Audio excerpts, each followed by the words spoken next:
Pozdrav svima. U prethodnom videu kada smo ja i Robert pravili ovu košnicu, obećao sam vam da ću vam pokazati kad budem montirao na poziciju i ubacio u nju pčele. Pčele sam ubacio već prije nekoliko dana tu, ali zbog obilne kiše i ovdje stalnih padavina nisam uspio to da snimim, tako da sada ću vam pokazati kako to izgleda. Kao što vidite, košnicu sam ofarbao s polja, gore je krov završen, stavljena tegola, ovdje sam dodao poletnu ovu malu daščicu koja može po potrebi ili da se izvadi, da se iščupa, da se skine i također da se vrati. Znači ima dole svoje nogare i ja sam našao meni ovdje za idealno mjesto da bude na ovoj šahti. Dole ima malo hlada popodne, ovdje od komšinicinog kivija. I tako, sad da vam pokažem izbliza kako to izgleda. Znači, krović gore. Ovdje imaju tu daščicu za poletanje, sletanje. Ove kačaljke da mogu vrata da se zatvore s jedne i sa druge strane. Krov od tegole.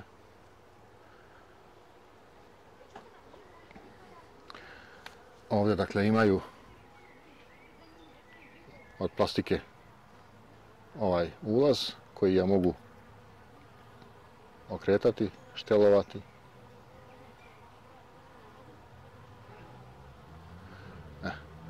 Nažalost sad neće da se pomere, ali nema veze. Znači ovdje samo da ulaze pčele, ovdje da se smanji otvor i ove rupice ovdje da one imaju unutra vazduh i sve, ali da budu zatvorene u slučaju premještanja ili ne znam ja, da zaštite od grabeži ili nešto, da se zatvori na nekoliko dana ili šta, tako. Sad da otvorim, da vam pokažem unutra kako to izgleda. Znači, ovdje na vrata sam zalepio stirodur, 2 cm otprilike, tako da to greje. Zimi, ako neko ostavi da prezimije, ili da leti ili opet drži temperaturu neku da hladi. Unutra sam ubacio, znači 3 LR rama, 2 su bila sa mladim leglom, ovaj treći je gore samo sa hranom. Znači, ovdje ima prsten, vidi se malo poljena. Ovdje je unos meda.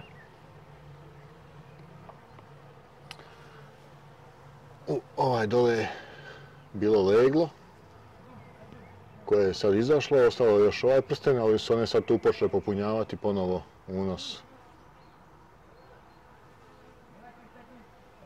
meda.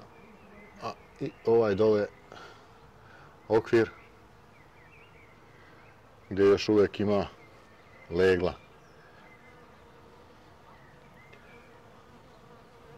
Ovdje, evo, ima jedan matičnjak su povukle, pošto sam ovo inače prebacio sa tim mladim leglom i sa zaleženim leglom da bi one povukle sebi nov matičnjak. Kao što vidite, evo ga tu upravo. Sad pratit ću situaciju ovih dana pa ću vidjeti hoće li izaći i šta će se desiti. Kao isto ovaj pleksiglas, tu sam stavio ove kukice koje znači mogu otvoriti s jedne strane i sa druge, a ovamo sa druge, da pleksiglas skroz otvorim, da bi mogao ramove ili zamijeniti ili izvaditi ili bilo šta oko njih raditi. Ovdje sad malo me samo ovo svetlo. Tu je rupa otvorena, znači gdje one mogu ući u ovaj deo gore koji sam ostavio za hranilicu. Tu se nalazi jedna plastična posuda u koju se može dodati sirup da bi se pčele mogle prehraniti. Otvorit ću sada i druga vrata, drugi deo. Također isto tu je stirodur. I evo kako sa druge strane to isto izgleda. Znači pčele. I ovdje gdje je leglo tu ima najviše pčela. Evo. Tako to sad izgleda. Za sada mi stoji ova košnica ovako. Ne mogu da otvorim skroz ova vrata ovamo zbog kivija. Planiram da je okrenem za 90 stepeni, znači da ulaz bude na ovu stranu i da onda mogu s jedne i sa druge strane lepo otvoriti skroz ova vrata. Mada kao što smo pokazali u prethodnom videu, vrata mogu iskinuti skroz, da ne budu tu, ali kad nema potrebe da neko gleda, posmatra, ona bolje da su zatvorena skroz. Sada ću ja ponovo zatvoriti taj deo.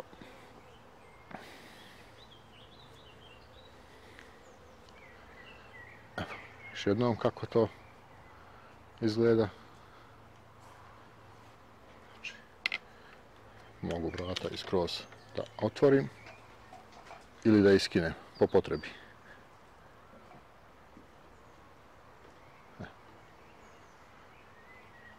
Ali evo očekujem ovih dana da počne i kivi da cveta, njen ovaj normalan kivi ili ovaj ovdje moj kod mene, ovaj neki mini isto kivi, ali samo mini.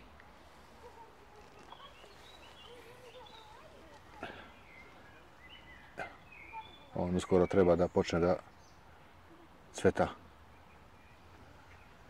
Pa da pčelice naprave svoj deo posla.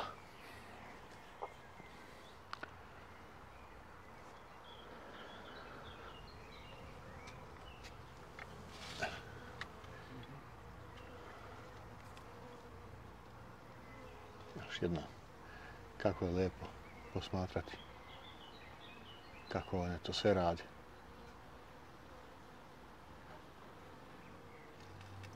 Ovdje ulaz.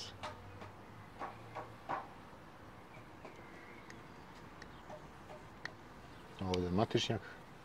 Kako neguju, greju.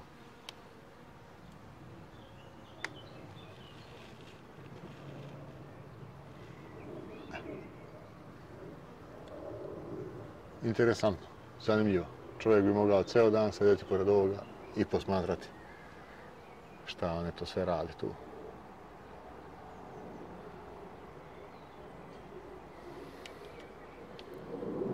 Jedna pokušava ovdje ući. Ajmo pčelice nazad. I ti beži. Zatvorimo.